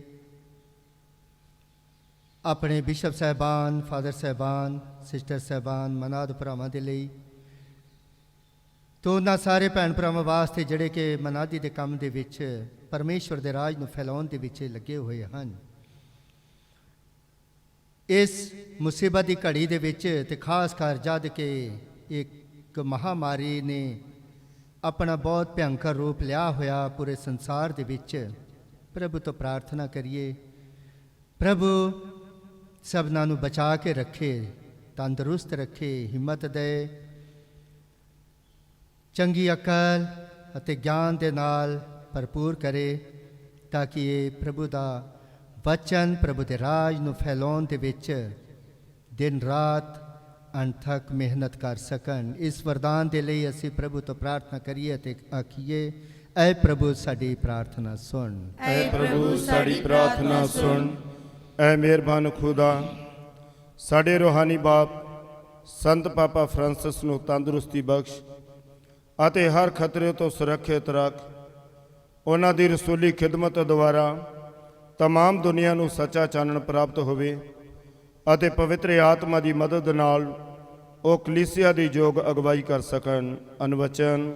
ਐ ਪ੍ਰਭੂ ਸਾਡੀ ਪ੍ਰਾਰਥਨਾ ਸੁਣ। ਐ ਖੁਦਾ ਸਾਡੇ ਬਾਪ, ਆਪਣੀ ਦਇਆ ਸਾਡੀ ਜਲੰਧਰ ਡਾਇਸਿਸ ਤੇ ਵਰਸਾ ਅਤੇ ਸਾਡੇ ਬਿਸ਼ਪ ਸਾਹਿਬ ਜੀ ਨੂੰ ਦਿਨਾਈ ਪ੍ਰਦਾਨ ਕਰ। ਚੰਗੀ ਸਿਹਤ, ਲੰਮੀ ਉਮਰ ਦਾ ਵਰਦਾਨ ਬਖਸ਼ੋ, ਤਾਂ ਜੋ ਪੰਜਾਬ ਦੀ ਕਲੀਸਿਆ ਦੀ ਅਗਵਾਈ ਯੋਗ ਢੰਗ ਨਾਲ ਕਰ ਸਕਣ। ਅਨਵਚਨ। ਐ ਪ੍ਰਭੂ ਸਾਡੀ ਪ੍ਰਾਰਥਨਾ ਸੁਣ। ਐ ਮਿਹਰਬਾਨ ਖੁਦਾ, ਕਲੀਸਿਆ ਦੇ ਸਾਰੇ ਪੁਰੋਹਿਤਾਂ, ਧਾਰਮਿਕ ਜੀਵਨ ਬਸਰ ਕਰਦੇ ਭੈਣ ਭਰਾਵਾਂ, ਮੁਨਾਦਾਂ ਅਤੇ ਸਾਰੇ ਪ੍ਰਚਾਰਕਾਂ ਨੂੰ ਪਵਿੱਤਰ ਆਤਮਾ ਦੇ ਵਰਦਾਨ ਬਖਸ਼, ਤਾਂ ਜੋ ਉਹ ਆਪਣੀ ਸੇਵਕਾਈ ਦੇ ਨੇਕ ਨਮੂਨੇ ਸਭ ਨੂੰ ਦੇ ਸਕਣ। ਉਹ ਸਰਗਰਮੀ ਅਤੇ ਜੋਸ਼ੀਲੇ ਢੰਗ ਨਾਲ ਪਾਕ ਕਲਾਮ ਨੂੰ ਦੁਨੀਆ ਦੇ ਕੋਨੇ-ਕੋਨੇ ਤੱਕ ਫੈਲਾ ਸਕਣ। ਅਨੁਵਚਨ। ਐ ਪ੍ਰਭੂ ਸਾਡੀ ਪ੍ਰਾਰਥਨਾ ਸੁਣ। ਐ ਪ੍ਰਭੂ ਖੁਦਾ, ਹਰ ਪਰਿਵਾਰ, ਮਾਪਿਆਂ ਅਤੇ ਬੱਚਿਆਂ ਲਈ ਅਸੀਂ ਦੁਆ ਕਰਦੇ ਹਾਂ ਕਿ ਉਹਨਾਂ ਵਿੱਚ ਆਪਸੀ ਪਿਆਰ ਅਤੇ ਆਦਰ ਹੋਵੇ, ਇੱਕ ਦੂਜੇ ਦੀਆਂ ਗਲਤੀਆਂ ਨੂੰ ਮਾਫ ਕਰਨ ਅਤੇ ਪ੍ਰਾਰਥਨਾਮਈ ਜੀਵਨ ਬਤੀਤ ਕਰਨ। ਅਨੁਵਚਨ। ਐ ਪ੍ਰਭੂ ਸਾਡੀ ਪ੍ਰਾਰਥਨਾ ਸੁਣ। ਅਸੀਂ ਆਪਣੇ ਭਾਰਤ ਦੇਸ਼, ਖਾਸ ਕਰਕੇ ਪੰਜਾਬ ਪ੍ਰਾਂਤ ਲਈ ਪ੍ਰਾਰਥਨਾ ਕਰਦੇ ਹਾਂ ਕਿ ਇਸ ਦੇ ਹਾਕਮਾਂ ਅਤੇ ਨੇਤਾਵਾਂ ਨੂੰ ਆਪਣੀ ਸੱਚਾਈ ਦੀ ਰੌਸ਼ਨੀ ਵਿਖਾ, ਤਾਂ ਜੋ ਉਹ ਲੋਕਾਂ ਦੀ ਭਲਾਈ ਅਤੇ ਨਿਸਵਾਰਥ ਸੇਵਾ ਕਰਨ, ਸਭ ਨੂੰ ਇਨਸਾਫ ਮਿਲੇ ਅਤੇ ਸਾਡੇ ਦੇਸ਼ ਨੂੰ ਹਰ ਤਰ੍ਹਾਂ ਦੀ ਲੜਾਈ ਝਗੜੇ ਤੋਂ ਬਚਾ, ਸਭਨੀ ਥਾਈਂ ਅਮਨ ਚੈਨ ਕਾਇਮ ਕਰ। ਅਨੁਵਚਨ। ਐ ਪ੍ਰਭੂ ਸਾਡੀ ਪ੍ਰਾਰਥਨਾ ਸੁਣ। ਆਓ ਅਸੀਂ ਆਪਣੀਆਂ ਸਾਰੀਆਂ ਲੋੜਾਂ, ਜ਼ਰੂਰਤਾਂ ਅਤੇ ਪ੍ਰਾਰਥਨਾਵਾਂ ਨੂੰ ਵਿਸ਼ਵਾਸ ਦੇ ਨਾਲ ਮਾਂ ਮਰੀਮ ਦੀ ਸਿਫਾਰਿਸ਼ ਮੰਗਦਿਆਂ ਹੋਇਆਂ ਪ੍ਰਭੂ ਦੇ ਸ਼੍ਰੀ ਚਰਨਾਂ ਦੇ ਵਿੱਚ ਸਮਰਪਿਤ ਕਰੀਏ। ਸਾਰੇ ਮਿਲ ਕੇ ਆਖੀਏ, ਸਲਾਮ ਏ ਮਰੀਮ, ਫਜ਼ਲ ਨਾਲ ਭਰੀ ਹੋਈ ਖੁਦਾਵੰਦ ਤੇਰੇ ਨਾਲ ਹੈ, ਤੂੰ ਔਰਤਾਂ ਵਿੱਚੋਂ ਧਨ ਹੈ, ਨਾਲੇ ਧਨ ਹੈ ਤੇਰੀ ਕੁੱਖ ਦਾ ਫਲ ਯਿਸੂ। ਐ ਹਜ਼ਰਤ ਮਰੀਮ, ਖੁਦਾ ਦੀ ਮਾਂ, ਸਾਡੇ ਘਰ ਲਈ ਦੁਆ ਕਰ, ਹੁਣ ਤੇ ਸਾਡੀ ਮੌਤ ਦੇ ਵੇਲੇ। ਆਮੀਨ। ਨਹੀਂ ਉਮੰਗ ਨਹੀਂ ਆਸ਼ਾ, मन में लेकर आया हूँ। नहीं उमंग नहीं आशा, मन में लेकर आया हूँ। जो कुछ मैं हूँ मेरे प्रभु जी अर्पित करने आया हूँ।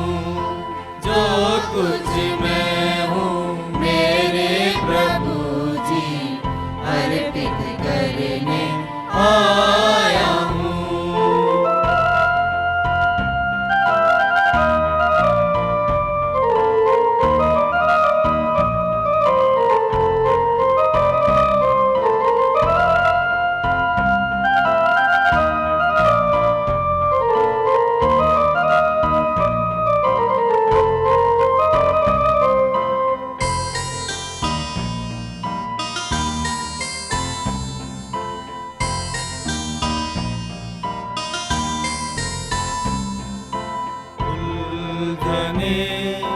संघर्ष का जीवन है तेरे सामने, उलझने संघर्ष का जीवन है तेरे सामने। भावों को स्वभाव को तुझे चढ़ा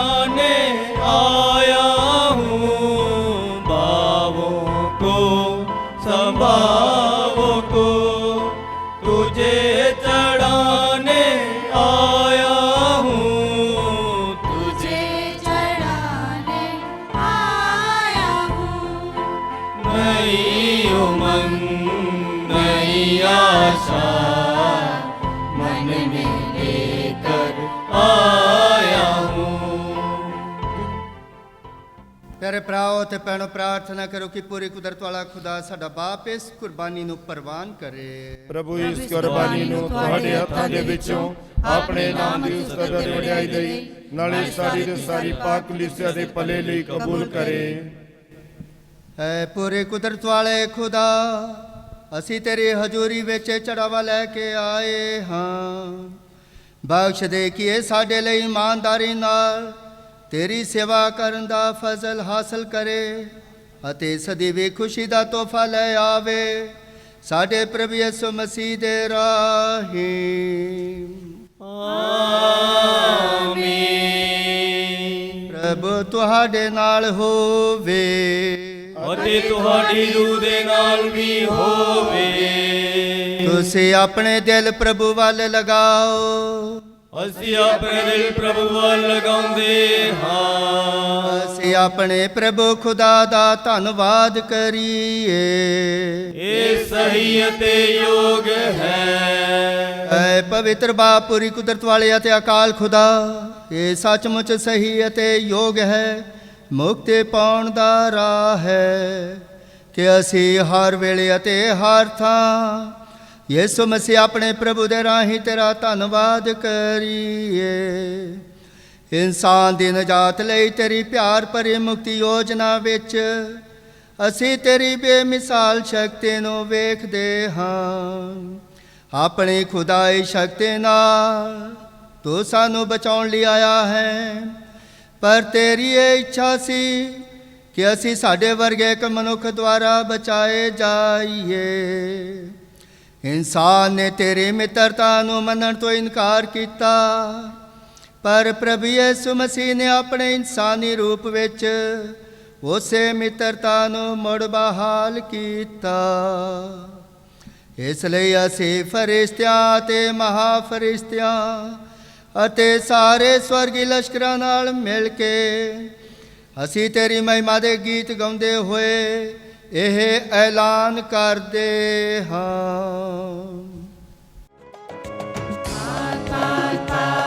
खुदावंद है सदा, पाक पाक पाक फरिश्ते गौण सदा, पाक पाक पाक खुदावंद है सदा, पाक पाक पाक फरिश्ते गौण सदा, खुदावन सदा, खुदावन सदा, खुदावन सदा लश्करां दा खुदा, खुदावन सदा, खुदावन सदा, खुदावन सदा लश्करां दा खुदा।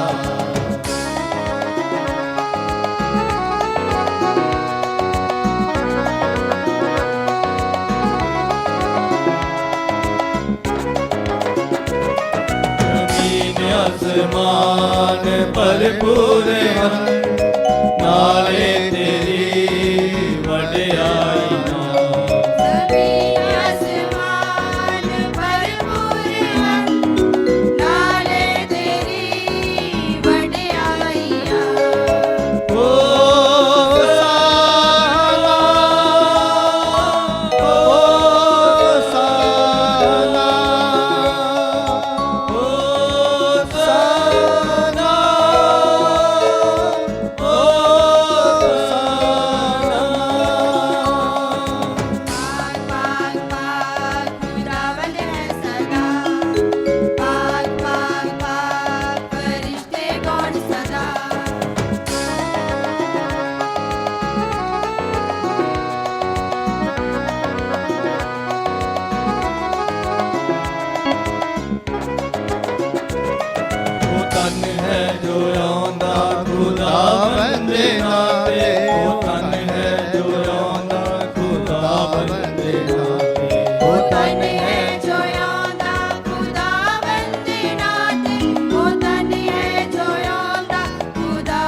खुदावन सदा, खुदावन सदा, खुदावन सदा, लश्करां दा खुदा। खुदावन सदा, खुदावन सदा, खुदावन सदा, लश्करां दा खुदा। पाक पाक पाक खुदावन है सदा, पाक पाक पाक फरिश्ते गण सदा। ऐ प्रभु तू सचमुच पाक है ते सब पवित्रता ਦਾ ਸੋਮਾ ਹੈ। ਇਸ ਲਈ ਅਸੀਂ ਬੇਨਤੀ ਕਰਦੇ ਹਾਂ ਕਿ ਜਿਸ ਤਰ੍ਹਾਂ ਤਰੇਲ ਪੈਂਦੀ ਹੈ ਉਸੇ ਤਰ੍ਹਾਂ ਤੂੰ ਆਪਣੇ ਰੂਪਾਕ ਨੂੰ ਭੇਜ ਕੇ ਇਹਨਾਂ ਨਜ਼ਰਾਨਿਆਂ ਨੂੰ ਪਵਿੱਤਰ ਕਰ, ਤਾਂ ਜੋ ਇਹ ਸਾਡੇ ਲਈ ਸਾਡੇ ਪ੍ਰਭੂ ਯਿਸੂ ਮਸੀਹ ਦਾ ਬਦਨ ਅਤੇ ਲਹੂ ਬਣ ਜਾਵੇ।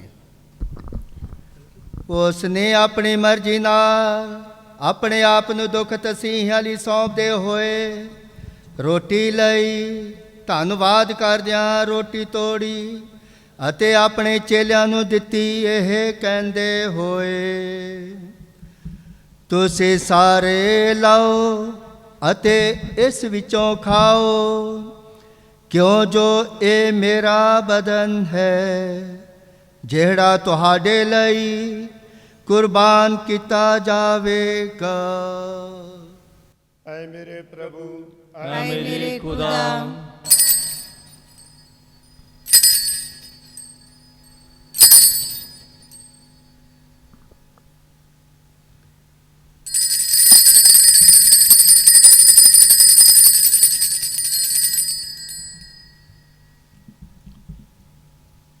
ਇਸੇ ਤਰ੍ਹਾਂ ਭੋਜਨ ਕਰਨ ਤੋਂ ਬਾਅਦ ਉਸਨੇ ਪਿਆਲਾ ਲਿਆ, ਇੱਕ ਵਾਰ ਫਿਰ ਧੰਨਵਾਦ ਕਰਦਿਆਂ ਪਿਆਲਾ ਆਪਣੇ ਚੇਲਿਆਂ ਨੂੰ ਦਿੱਤਾ, ਇਹ ਕਹਿੰਦੇ ਹੋਏ, ਤੁਸੀਂ ਸਾਰੇ ਲਓ ਅਤੇ ਇਸ ਵਿੱਚੋਂ ਪੀਓ, ਕਿਉਂ ਜੋ ਇਹ ਮੇਰੇ ਲਹੂ ਦਾ ਪਿਆਲਾ ਹੈ, ਨਵੇਂ ਅਤੇ ਸਦੀਵੀ ਨੇਮ ਦਾ ਲਹੂ, ਜਿਹੜਾ ਤੁਹਾਡੇ ਅਤੇ ਬਹੁਤਿਆਂ ਵਾਸਤੇ ਗੁਨਾਹਾਂ ਦੀ ਮਾਫੀ ਲਈ ਵਹਾਇਆ ਜਾਵੇਗਾ। ਮੇਰੀ ਯਾਦ ਵਿੱਚ ਇਹ ਕਰਿਆ ਕਰੋ। ऐ मेरे प्रभु, ऐ मेरे खुदा।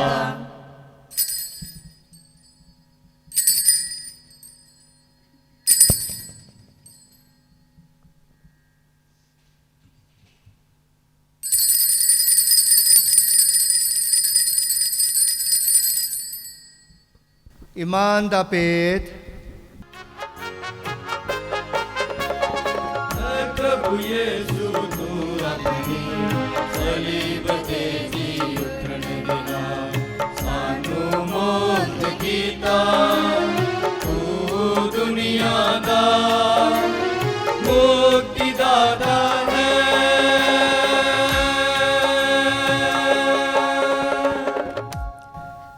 ਹੈ ਪ੍ਰਭੂ ਯਿਸੂ ਮਸੀਹ ਦੀ ਮੌਤ ਅਤੇ ਉਸ ਦੇ ਜੀ ਉੱਠਣ ਦੀ ਯਾਦਗਾਰੀ ਨੂੰ ਮਨਾਉਂਦੇ ਹੋਏ ਤੈਨੂੰ ਜੀਵਨ ਦੀ ਰੋਟੀ ਅਤੇ ਮੁਕਤੀ ਦਾ ਪਿਆਲਾ ਚੜਾਉਂਦੇ ਹਾਂ। ਅਸੀਂ ਤੇਰਾ ਧੰਨਵਾਦ ਕਰਦੇ ਹਾਂ, ਕਿਉਂ ਜੋ ਤੂੰ ਸਾਨੂੰ ਇਸ ਯੋਗ ਠਹਿਰਾਇਆ ਕਿ ਅਸੀਂ ਤੇਰੀ ਹਜ਼ੂਰੀ ਵਿੱਚ ਦਾਖਲ ਹੋ ਕੇ ਤੇਰੀ ਸੇਵਾ ਕਰੀਏ। ਅਸੀਂ ਹਲੀਮੀ ਨਾਲ ਦੁਆ ਕਰਦੇ ਹਾਂ ਕਿ ਮਸੀਹ ਦੇ ਬਦਨ ਅਤੇ ਲਹੂ ਵਿੱਚ ਹਿੱਸਾ ਲੈਣ ਦੁਆਰਾ ਅਸੀਂ ਰੂਪਾਕ ਦੇ ਰਾਹੀਂ ਏਕਤਾ ਵਿੱਚ ਬੱਝੇ ਰਹੀਏ। ਐ ਪ੍ਰਭੂ ਸਾਰੀ ਧਰਤੀ ਉੱਤੇ ਫੈਲੀ ਹੋਈ ਆਪਣੀ ਕਲੀਸਿਆ ਨੂੰ ਯਾਦ ਕਰ ਅਤੇ ਉਸ ਨੂੰ ਸਾਡੇ ਸੰਤ ਪਾਪਾ ਫਰਾਂਸਿਸ, ਸਾਡੇ ਬਿਸ਼ਪ ਫਰੈਂਕੋ ਅਤੇ ਅਗਨੇਲੋ ਅਤੇ ਸਾਰੇ ਪੁਰੋਹਿਤਾਂ ਨਾਲ ਪਿਆਰ ਦੀ ਸੰਪੂਰਨਤਾ ਵਿੱਚ ਕਾਇਮ ਰੱਖ।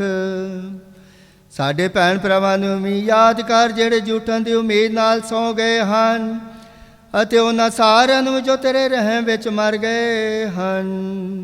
ਇਹਨਾਂ ਦਾ ਤੂੰ ਆਪਣੀ ਹਜ਼ੂਰੀ ਦੇ ਚਾਨਣ ਵਿੱਚ ਸਵਾਗਤ ਕਰ।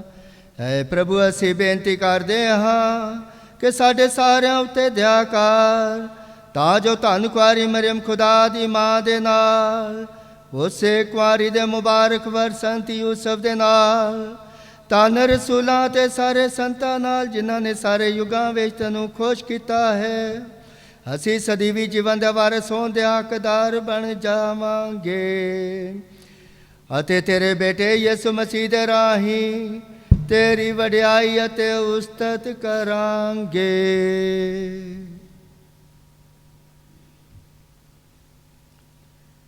ਉਸ ਦੇ ਰਾਹੀਂ ਅਤੇ ਉਸ ਦੇ ਨਾਲ ਅਤੇ ਉਸ ਦੇ ਵਿੱਚ, ਐ ਖੁਦਾ ਪੂਰੀ ਕੁਦਰਤ ਵਾਲੇ ਬਾਪ, ਰੂਪਾਕ ਦੀ ਏਕਤਾ ਵਿੱਚ ਸਭ ਜਲਾਲ ਅਤੇ ਵਡਿਆਈ ਤੇਰੀ ਹੀ ਹੈ, ਸਦਾ ਤੋਂ ਸਦਾ ਤੱਕ।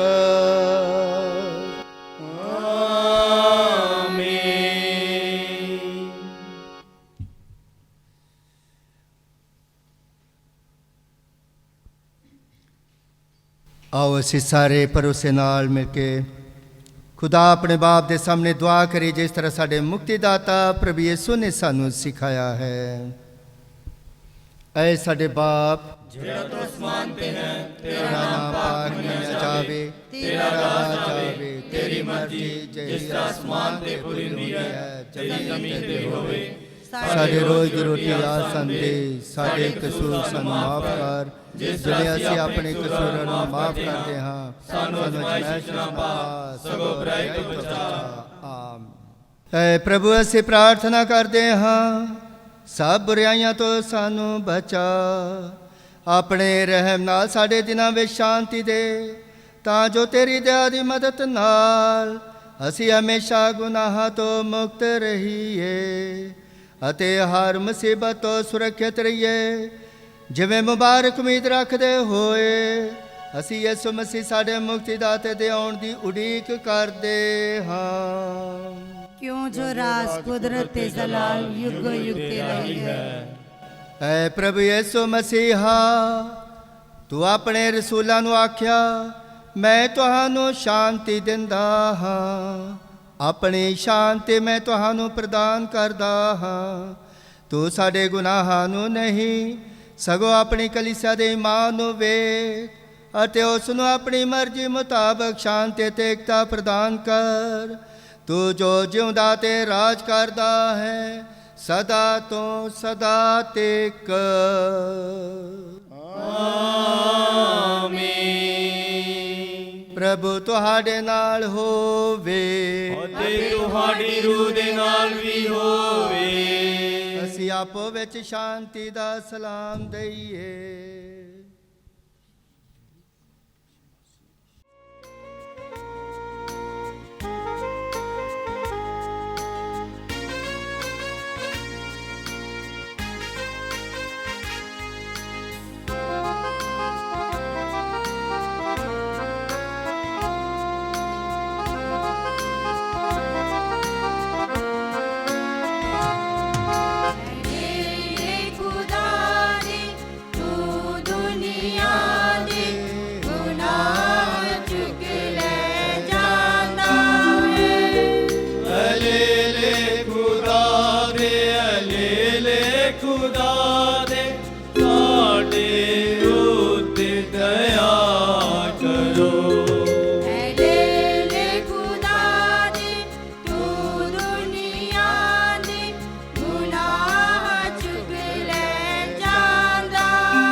ਦੇਖੋ ਇਹ ਖੁਦਾ ਦਾ ਲੀਲਾ ਪ੍ਰਭੂ ਯਿਸੂ ਮਸੀਹ ਜਿਹੜਾ ਦੁਨੀਆ ਦੇ ਗੁਨਾਹ ਚੁੱਕ ਲੈ ਜਾਂਦਾ ਹੈ। ਧੰਨ ਅਸੀਂ ਸਾਰੇ ਜਿਹੜੇ ਇਸ ਦੇ ਭੋਜਨ ਤੇ ਸੱਦੇ ਗਏ ਹਾਂ। ਐ ਪ੍ਰਭੂ, ਮੈਂ ਇਸ ਯੋਗਤਾ ਨਹੀਂ ਹਾਂ ਕਿ ਤੂੰ ਮੇਰੀ ਛੱਤ ਤੇ ਆਵੇਂ, ਪਰ ਇੱਕ ਸ਼ਬਦ ਨਾਲ ਤਾਂ ਮੇਰੀ ਰੂਹ ਚੰਗੀ ਹੋ ਜਾਵੇਗੀ। ਦੁਆ ਪਕਸ਼ ਰਕਤ ਲੈਣ ਤੋਂ ਪਹਿਲਾਂ ਐ ਮੁਬਾਰਕ ਮਾਂ ਮਰੀਮ, ਐ ਮੁਬਾਰਕ ਮਾਂ ਮਰੀਮ, ਤੇਰਾ ਪਿਆਰਾ ਬੇਟਾ, ਤੇਰਾ ਪਿਆਰਾ ਬੇਟਾ ਰੋਟੀ ਅਤੇ ਦਾਖਰਸ ਦੇ ਰੂਪ ਵਿੱਚ, ਰੋਟੀ ਅਤੇ ਦਾਖਰਸ ਦੇ ਰੂਪ ਵਿੱਚ ਸਾਡੇ ਦਿਲਾਂ ਵਿੱਚ ਆਉਣ ਵਾਲਾ ਹੈ, ਸਾਡੇ ਦਿਲਾਂ ਵਿੱਚ ਆਉਣ ਵਾਲਾ ਹੈ। ਸਾਨੂੰ ਬਰਕਤ ਦੇ, ਸਾਨੂੰ ਬਰਕਤ ਦੇ, ਤਾਂ ਕਿ ਅਸੀਂ ਵੀ ਤੇਰੇ ਵਾਂਗੂ ਉਸ ਨੂੰ ਮੰਨੀਏ ਅਤੇ ਪਿਆਰ ਕਰੀਏ। ਐ ਸੰਤ ਯੂਸਫ, ਐ ਸੰਤ ਯੂਸਫ, ਜਿਸ ਤਰ੍ਹਾਂ ਤੁਸੀਂ ਮਸੀਹ ਨੂੰ ਪਾਲਿਆ, ਜਿਸ ਤਰ੍ਹਾਂ ਤੁਸੀਂ ਮਸੀਹ ਨੂੰ ਪਾਲਿਆ, ਉਸੇ ਤਰ੍ਹਾਂ ਸਾਨੂੰ ਵੀ ਉਸੇ ਤਰ੍ਹਾਂ ਸਾਨੂੰ ਵੀ ਉਹਦੀ ਸੇਵਾ ਕਰਨੀ ਸਿਖਾ। ਉਸ ਦੀ ਸੇਵਾ ਕਰਨੀ ਸਿਖਾ। ਆਮੀਨ। ਆਮੀਨ।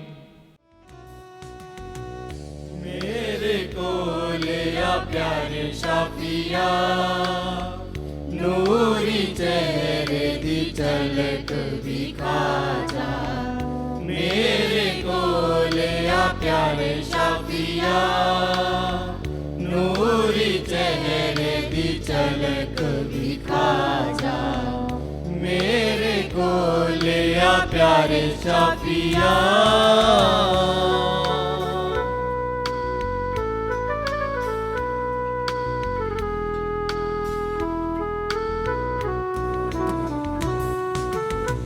बिन तेरे मैं चैन ना पावा,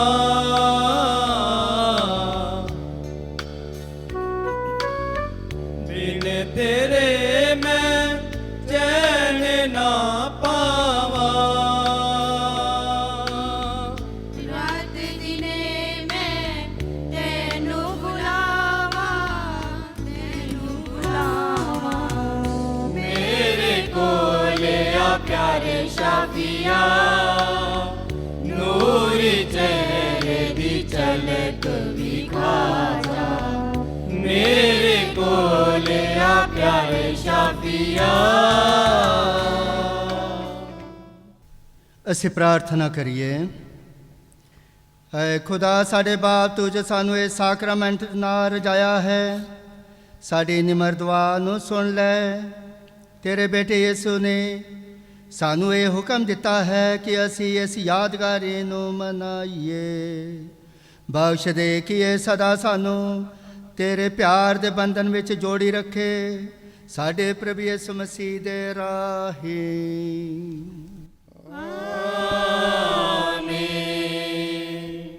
ਪ੍ਰਭੂ ਤੁਹਾਡੇ ਨਾਲ ਹੋਵੇ ਅਤੇ ਤੁਹਾਡੀ ਰੂਹ ਦੇ ਨਾਲ ਵੀ ਹੋਵੇ। ਪੂਰੇ ਕੁਦਰਤ ਵਾਲਾ ਖੁਦਾ ਬਾਪ ਅਤੇ ਬੇਟਾ ਤੇ ਰੂਪਾਕ ਤੋਂ ਸਾਰਿਆਂ ਨੂੰ ਬਰਕਤ ਦੇਵੇ।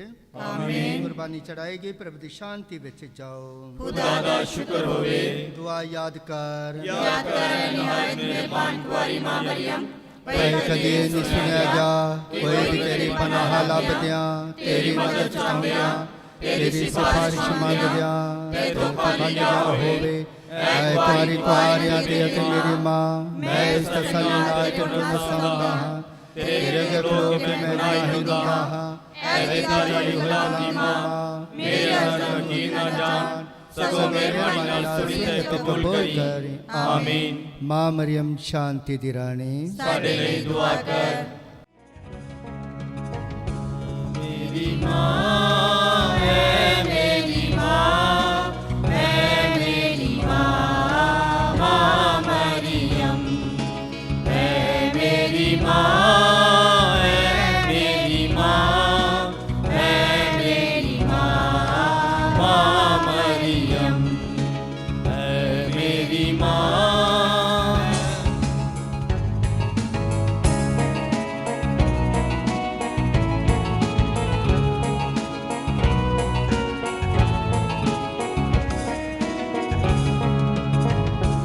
सूरज चादर जिस्म दुआरे, पैरा हेठा सोना चंद।